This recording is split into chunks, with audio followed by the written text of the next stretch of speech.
Today మజ్జిగ చారు చేస్తున్నానండి. ఆరోగ్యానికి మంచిది, చలువ. ఎండాకాలం కూడా చలువ బాగా చేస్తుంది. ఇప్పుడు చలికాలము, కాకపోతే ఎండాకాలం మనం ఎవరైనా చేసుకోవచ్చు. శనగపప్పు, కాస్తంత జీలకర్ర ఆరోగ్యానికి చాలా మంచిదండి. కాస్తిన్ని పోపు దినుసులు, ఒట్టిమిరపకాయలు,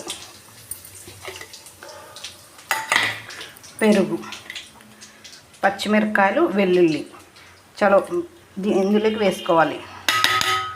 రాళ్ళుప్పండి, ఆరోగ్యానికి చాలా మంచిది.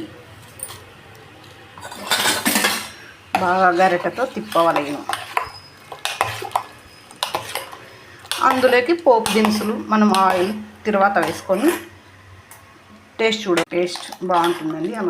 అన్నంలోకి కట్ చేసిన కొత్తిమీర, రసం, మజ్జిగ చారు రైస్లోకి చాలా బాగుంటుందండి. టేస్ట్ చూసి చెప్పండి.